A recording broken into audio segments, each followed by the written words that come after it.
Good morning बच्चों आज हम पढ़ने वाले हैं क्लास सिक्स की हिस्ट्री से। लेसन है what books and burials tells us. तो इस लेसन के हमने क्वेश्चन नंबर 1 से लेके क्वेश्चन नंबर ये match the column complete the sentences और क्वेश्चन नंबर 1 जो है in what ways the books we read today differ different from the Rigveda. तो ये हमने कल कर लिया था। आज हम इसको क्वेश्चन नंबर 2 से शुरू करते हैं आगे और इसको कंप्लीट करते हैं आज इस लेसन को। ठीक है बेटा, चलो।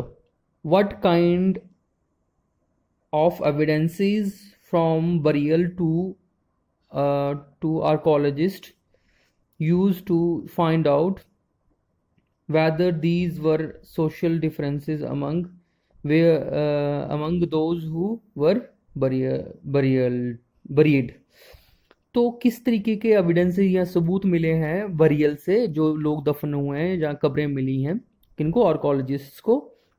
तो आर्कोलॉजिस्ट को वो जब किस तरीके से फिर वो आर्कोलॉजिस्ट ने यूज़ करके हमें बताया है कि जो भी बरियल्स थे, जो भी कब्रें थी, उनमें लोगों के बीच में डिफरेंसेस हुआ करते थे। देयर वाज सोशल डिफरेंसेस हुआ करते थे among those who were buried. जो दफन हुए उनके बीच में सोशल डिफरेंसेस हुआ करते थे उस दौर में। तो वो objects found in the Graves were usually different from one another. तो हम जो आर्कोलॉजिस्ट हैं वो किस तरीके से बता सकते हैं कि जो लोग दफन हुए हैं उन लोगों के बीच में उस दौर में सोशल डिफरेंसेस हुआ करते थे लोगों के बीच में। तो वो बोलता है object found in the grave were usually different from the one and another. तो एक ग्रेव जब हम देखते हैं उसको निकालते हैं, तो दूसरी ग्रेव हम जब निकालते हैं उसको खोद के निकालते हैं, तो हमें दोनों के बीच में जो चीज़ें दफन हुई हैं उन कब्रों के साथ, लाशों के साथ, वो डिफरेंट है। जैसे एक कब्र को खोदते हैं तो उसके साथ अगर हमें मिट्टी के बर्तन मिलते हैं दफन हुए, उसके साथ मामूली चीज़ें मिलती हैं। तो दूसरी कब्र में जब हम खोदते हैं तो उसके साथ हमें सोना, चांदी, हीरे, मोती, है ना, बड़ी ऐसे कीमती चीज़ें मिलती हैं। तो इससे पता चल जाता है कि ये जो कब्र है ये किसी अमीर शख्स की है। और जो जिसके साथ बिल्कुल आम सी चीज़ें, मिट्टी के बर्तन वगैरह मिलते हैं, तो उससे पता चल जाता है ये कब्र जो है ये किसी आम शख्स की है। तो इससे पता चल जाता था कि उस दौर में भी लोगों में बहुत सारे सोशल डिफरेंसेस हुआ करते थे। इन सम ग्रेव्स पोट्स वर फाउंड, जैसे हमने कहा किसी आम सी कब्र में मिट्टी के बर्तन वगैरह मिलते हैं।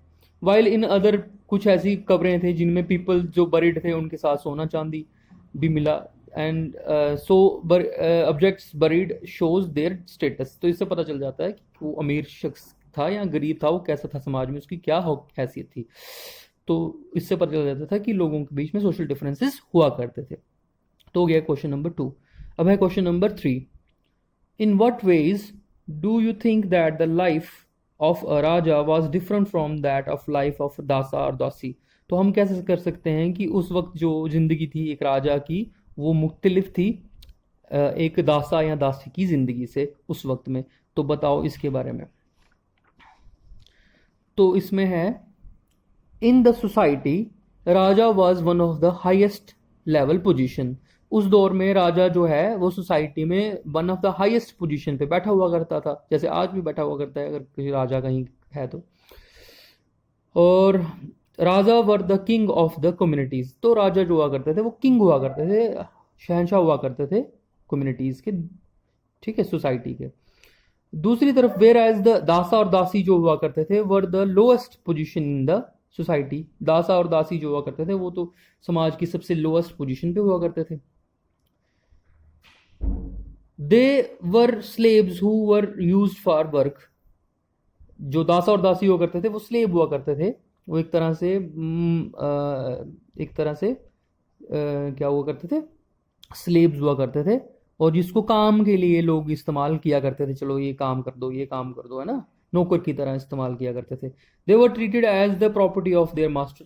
तो उनको एज ए इंसान नहीं समझा जाता था, उनके साथ इतने जुल्म सितम किए जाते थे, जहाँ उनके साथ अच्छी तरह से व्यवहार नहीं किया जाता था, उनको अच्छे से ट्रीट नहीं किया जाता था।